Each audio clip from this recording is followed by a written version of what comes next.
Horror stories के एक new episode के साथ मैं हूं Mazhar Malik. Thank you so much and love you so much आप सबके प्यार भरे फीडबैक का। कल जो आपने कहानी सुनी थी शाहजैन की कहानी, जहां पे जिन्नात के साथ एक मुआहदा हुआ था कि अगर ये दोबारा इस जगह पे लौटा तो उसका भयानक अंजाम होगा, और अनजाने में जब वो यूके से पाकिस्तान पहुंचा 15 साल बाद उसी जगह इस अंदाज में शाहजैन चला गया कि वो जिन्होंने मुआहदा किया था वो नाना अबू भी इस दुनिया से गुजर गए, नानी भी गुजर गई, और वालदा को भी याद ना रहा कि बच्चे को कह के भेज दी जा तो रहे हो लेकिन उस मुआहदे को मत तोड़ना। 15 साल बहुत कुछ भुला देते हैं। शाहजैन उस जगह पे तो चला गया, सब कुछ वैसे का वैसा था, वही आबशार का झरना आवाज पैदा कर रहा था, वही उस आबशार के करीब तालाब था, और वैसे ही लाइन में बने हुए वो ओपन से घर थे। कुछ भी तो नहीं बदला था सिवाय चंद घरों के जो नए बन गए थे। वो मुआहदा तोड़ चुका और अब वो वापस आ रहा था अपने उसी दोस्त शाकिर के साथ, अपने कज़न शाजी के साथ, और उसकी बीवी और बच्ची पीछे गाड़ी में बैठे थे। यहीं पे कल मैंने कहानी का इख्तिताम किया था, वहीं से कहानी को शुरू करता हूं। शाहजैन कहते हैं कि जब पीछे मुड़ के देखा मेरे दोस्त शाकिर ने, जो आगे फ्रंट सीट पे बैठा था, तो मुझसे सरगोशी के अंदाज में ऐसे बोला जैसे इंसान इशारा करता है कान इधर करो। मैंने भी देख लिया कि पहले उसने पीछे मुड़ के देखा है कि पीछे वाले सुन तो नहीं रहे, और उसके बाद मेरे कान में सरगोशी की कहता है चौधरी मामला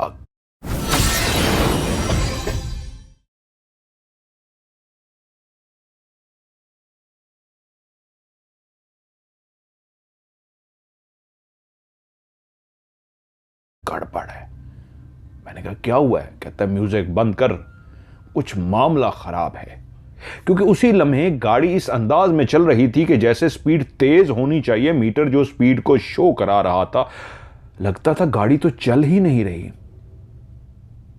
और वहीं पे जब पहले गियर में एक चढ़ाई पे चढ़ानी पड़ गई तो गाड़ी ऊपर चढ़ी ही नहीं। 5 मिनट के लिए गाड़ी को बंद करना पड़ा, और वहीं पे वो घबराया हुआ दोस्त शाकिर फिर से बोला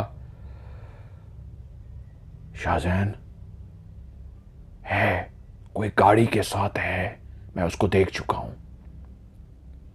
मैंने उसी वक्त शीशों में देखा, मुझे उसी लम्हे नजर तो ना आया, लेकिन थोड़ी देर के बाद जब दोबारा उसने तवज्जो दिलाई और मैंने देखा तो वाकई वहां गाड़ी के पीछे एक परिंदा नुमा अजीब सी चीज थी जो सफेद सी थी। वो गाड़ी के ऊपर उड़ती, वो पीछे चली जाती। अजीब सा उसका कलर था, सफेद भी नहीं था लेकिन एक अजीब सा कलर था, और मैं उसको देख चुका था। और जैसे ही मैंने उसको देखा, उसके उस उड़ने के अंदाज को, और गाड़ी पे वो आता पीछे चला जाता, तब मुझे एहसास हुआ वो वाकई सही कह रहा है, मामला गड़बड़ है।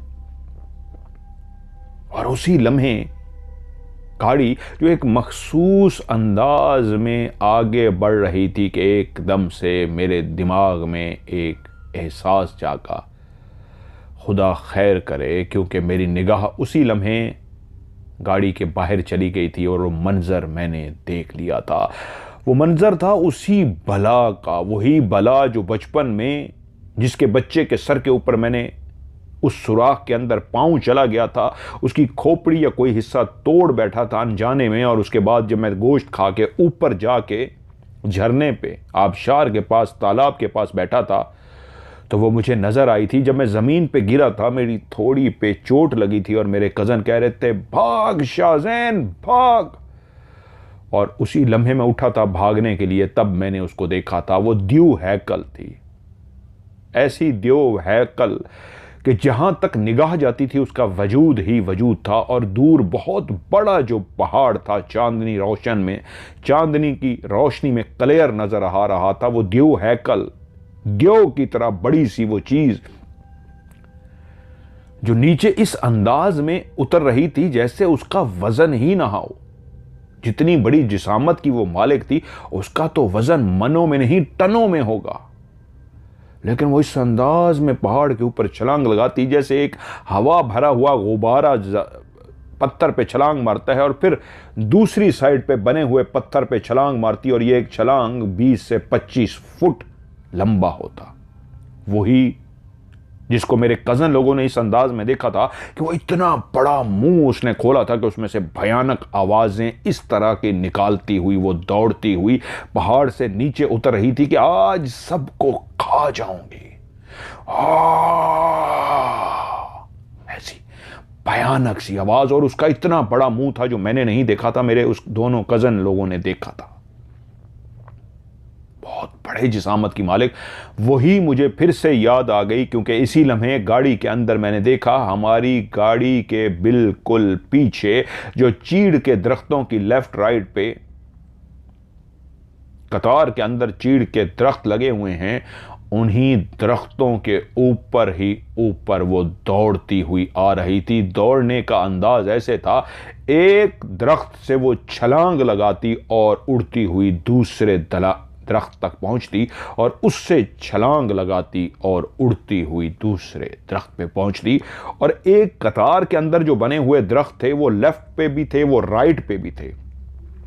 कभी वो छलांग इस अंदाज में चीड़ के दरख्त से दूसरे दरख्त पे मारती कि रोड को क्रॉस करते हुए दूसरे दरख्त पे चली जाती, और फिर से छलांग मारती तो सामने वाली जो सीधी लाइन में होता उसी दरख्त के ऊपर चली जाती, और फिर नजर आती कि अब उसने फिर क्रॉस किया है रोड की राइट से लेफ्ट की तरफ जो दरख्त बने हुए थे उसकी तरफ छलांग मार रही थी, और उसकी छलांग की आवाज भी कानों तक पहुंच रही थी। दरख्त के ऊपर एक ऐसी हलचल हो जाती कि एक जोरदार आवाज पैदा होती। मैं गाड़ी चलाते हुए ऐसा महव हो गया उसकी उस छलांगों को, उस बला को जो वो छलांगे मारती हुई ऊपर की तरफ आ रही थी। मुझे नहीं पता कि मैं गाड़ी कैसे चला रहा था, मुझे नहीं पता कि गाड़ी सीधी जा रही है, कहां जा रही है। हम एक ऐसे रास्ते पे थे जिसकी दोनों तरफ खाइयां थीं। ऐसी पहाड़ के ऊपर हम गाड़ी चला रहे थे कि अगर खुदा न खास्ता गाड़ी नीचे गिर जाती तो टुकड़े टुकड़े हो जाते गाड़ी के भी और हमारे वजूद के भी। वो एक ऐसी पथरीली पहाड़ी थी जिसके एक सिमत पे पहाड़ और दूसरे सिमत पे खाई थी कि इंसान नीचे देखे तो उसका दिल दहल जाए। अब हम ऐसे रास्ते पे आ चुके थे जहां दोनों तरफ दरख्त लगे हुए थे, इस तरफ खाई नहीं थी फिलहाल, इसलिए वो दोनों तरफ के दरख्तों पे छलांगे मारते हुए आ रही थी। लेकिन वो जो सिलसिला था, एक तरफ पहाड़ और सड़क के दूसरी तरफ खाई, वो फिर से शुरू होने वाला था, जो हम पीछे भी छोड़ आए थे और फिर से शुरू होने वाला था। और जैसे ही उसको मैंने देखा दरख्तों पे छलांगे मारते हुए, मुझे सब याद आ गया। वो बचपन का मुआहदा याद आ गया जो मेरी मां ने मुझे बता दिया था बड़े होते ही कि कभी भी वहां नहीं जाना। 15 साल उस बात को बीत गए थे, लेकिन मैं गलती से वो मुआहदा तोड़ बैठा था और उसने कहा था बहुत बुरा खोमियाजा भुगतना पड़ेगा। और अब वो छलांगे लगाती हुई पीछे आ रही थी। मैंने और गाड़ी दौड़ा दी जितना मैं गाड़ी दौड़ा सकता था, लेकिन एकदम से मुझे महसूस हुआ गाड़ी की ब्रेक काम नहीं कर रही, जाम हो गई है। ऐसी जैसे मैं ब्रेक लगा रहा हूं और वो दब ही नहीं रही, जैसे किसी ने ब्रेक को पकड़ रखा हो। और उसी लम्हे मुझे याद आया कि जब भी इंसान मरने लगता है तो उसको कलमा पढ़ना चाहिए। मैंने फौरी तौर पे कलमा अदा किया, ला इलाहा इल्लल्लाह मुहम्मदुर रसूलुल्लाह, ला इलाहा इल्लल्लाह मुहम्मदुर रसूलुल्लाह। और गाड़ी आगे बढ़ाती गई, गाड़ी आगे तो बढ़ रही थी, मैं कलमा पढ़ रहा था। और उसके बाद जो आयात मुझे याद थी वो मैंने सारी पढ़नी शुरू कर दी, आंखें बंद करता और खोलता। पीछे के मंजर को मैं भुलाना चाह रहा था, क्योंकि उसको मजीद मैं पीछे देखता तो कुछ खौफनाक हो जाता। मुझे उस लम्हे का नहीं पता मेरे दोस्त शाकिर की क्या कंडीशन है। मैं गाड़ी चलाता रहा कि आगे एक पुल सा आ गया। यह मुझे अंदाजा हो चुका था कि गाड़ी की ब्रेक्स जाम हो गई है। मैं ब्रेक लगाने की कोशिश करूंगा, गाड़ी रुकेगी नहीं, जाम हो गई है, दब ही नहीं रही ब्रेक। मैं दबा रहा हूं और गाड़ी रुक ही नहीं रही। इसका मतलब है ब्रेक फ्री नहीं हुई, ब्रेक जाम हो गई, उसने काम करना छोड़ दिया है। और जैसे ही गाड़ी उस पुल पे पहुंची, जो एक छोटा सा पुल आता है, उस जगह का उन्होंने नाम भी लिखा है, मेरे ख्याल में ढडियाल है, उस पुल का नाम, ये उसने लोकेशन का बिल्कुल जो रियल वाली हैं वो आप बता सकते हैं। वो कहते हैं कि उन चीड़ के दरख्तों पे जब वो छलांगे मारती हुई आ रही थी तो वहीं पे ढडियाल का जो पुल आता है, ढडियाल का पुल, उस पुल पे अभी भी ये मशहूर पुल है, लोग जो जान जाएंगे इस जगह को। उस पुल पे जैसे ही मैंने गाड़ी चढ़ाई तो उस पुल की लेफ्ट राइट तो वो सेफ्टी के लिए जो जंगला सा लगा होता है वो जंगला लगा हुआ था, लेकिन जहां पे पुल खत्म हो रहा था और रोड दोबारा से शुरू हो रही थी उस साइड पे जंगला नहीं था। कि जब उस पुल के ऊपर गाड़ी चली तो मुझे एहसास हुआ गाड़ी का स्टीयरिंग भी लाक हो गया है, इस अंदाज में जाम हो गया है। जिस तरह ब्रेक अब काम नहीं करेगी इसी तरह गाड़ी का स्टीयरिंग भी काम नहीं कर रहा था। और वो लम्हा आ पहुंचा जब वो भारी कीमत चुकानी पड़नी है। उसने कहा था भारी कीमत चुकानी पड़ेगी। और उसी नहर के बिल्कुल उस रास्ते पे जैसे ही हम सड़क पे चढ़ने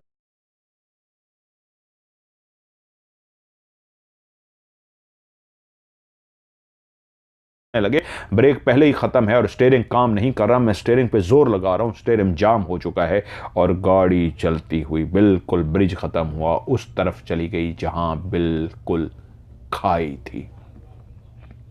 जैसे ही गाड़ी खाई की तरफ गई तो आधा टायर आगे वाला गाड़ी का खाई के अंदर चला गया और गाड़ी ऐसे जाम हो गई जैसे पीछे से किसी ने गाड़ी को जबरदस्ती रोक लिया हो उस खाई से नीचे गिरने से। जिस गाड़ी की ब्रेकें काम नहीं कर रही, जिस गाड़ी का स्टीयरिंग लॉक हो चुका है, जिसका आधा पहिया एक साइड वाला खाई के अंदर गया नहीं है, आधा खाई के ऊपर है आधा रोड पे, अभी गिरा नहीं है।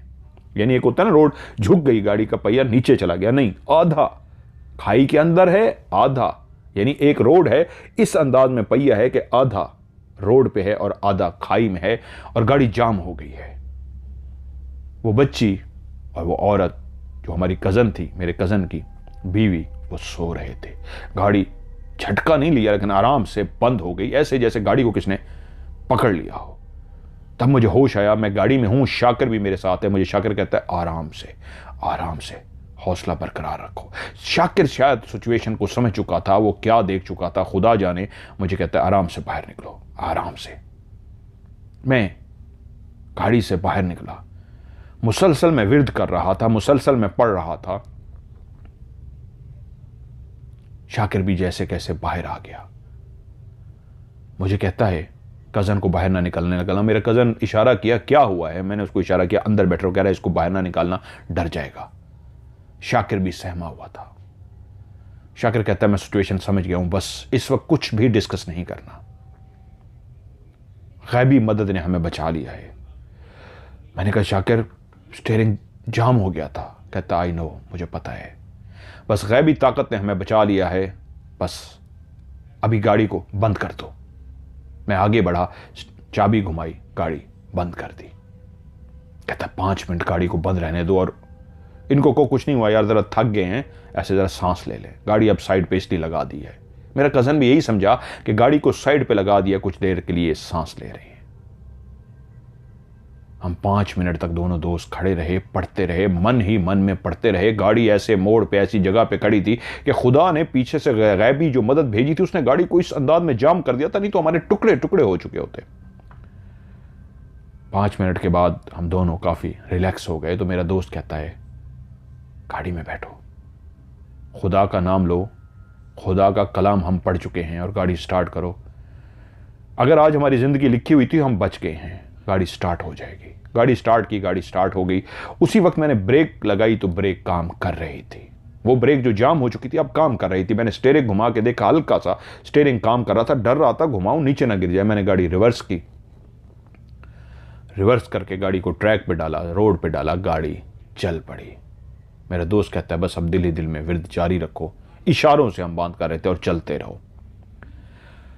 अब घर की तरफ जाते हुए जो बात मेरे मन में आई थी कि शायद ये जो पीछे मेरा कजन बैठा है, मेरे साथ वो जो औरत पीछे उसकी बीवी मेरी कजन है वो बैठी है और उसकी गोद में जो छोटी बच्ची है, या हो सकता है फ्रंट पे बैठा हुआ शाकिर, इनमें से खुदा ने किसी की जिंदगी अभी लिखी हुई थी।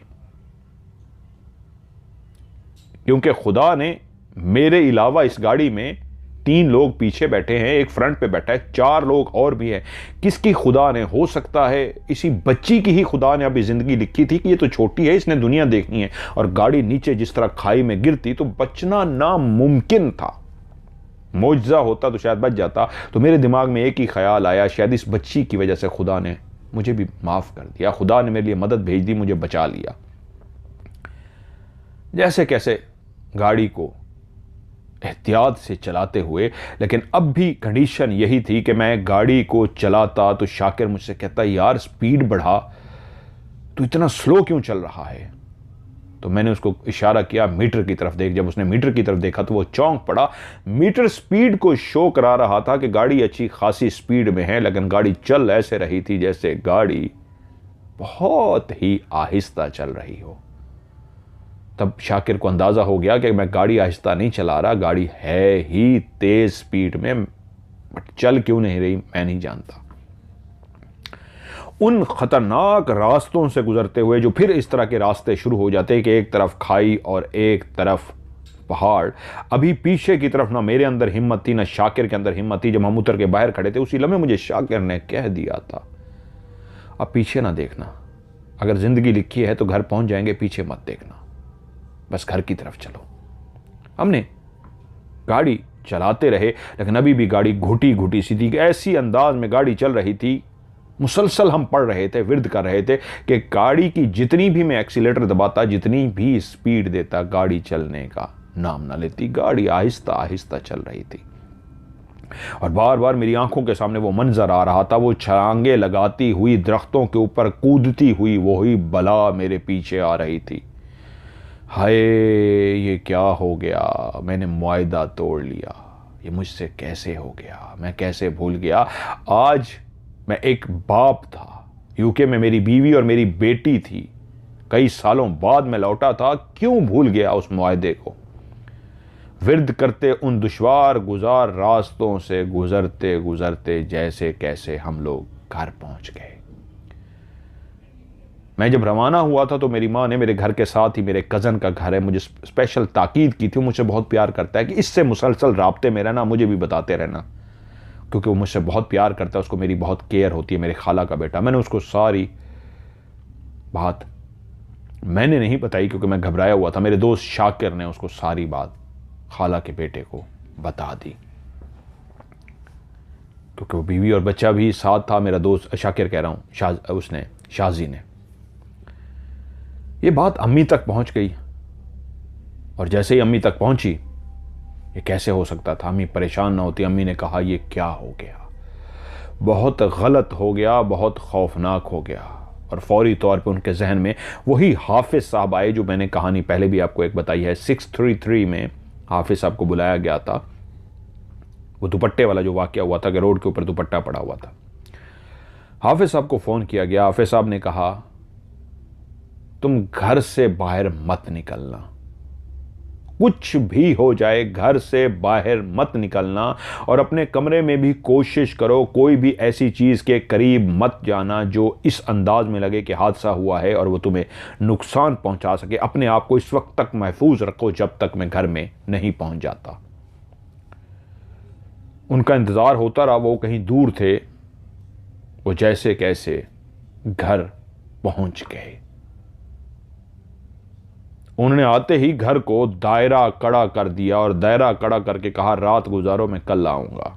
बहुत खौफनाक है सिचुएशन, जो तुम समझ रहे हो, सोच रहे हो, उससे कई गुना ज्यादा खौफनाक है। बाकी लोग अपने अपने घरों को रवाना हो गए। मामला ही ऐसा था, मुआहदा टूट चुका था।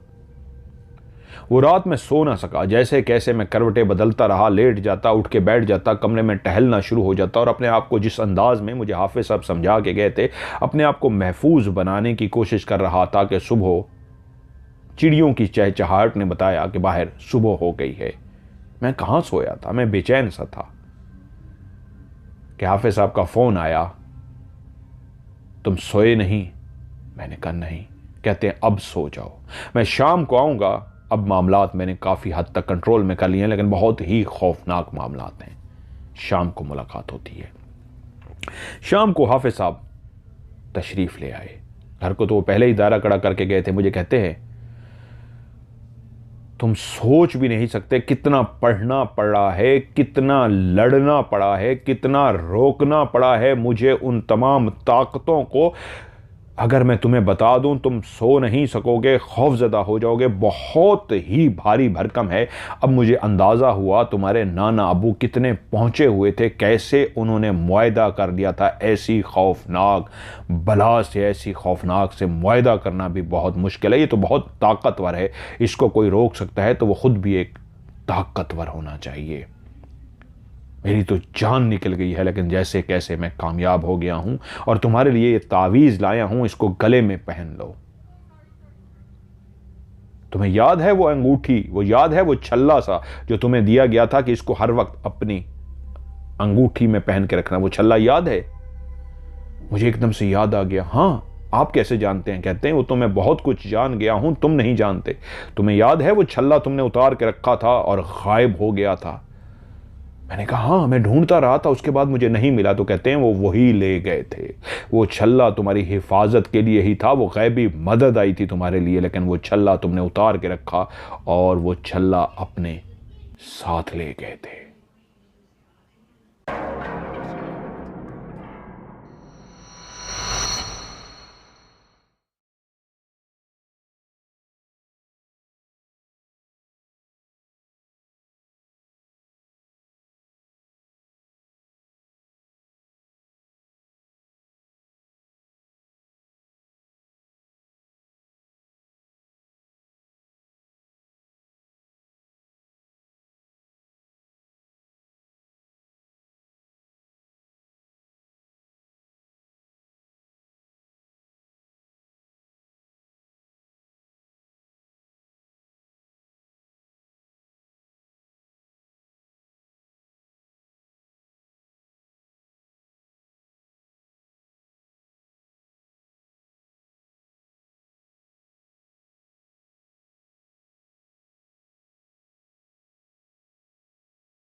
Godlike! Launch attack! Killing spree!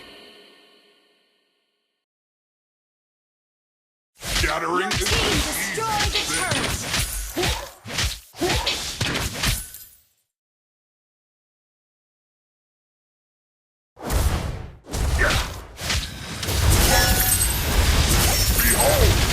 You have been slain.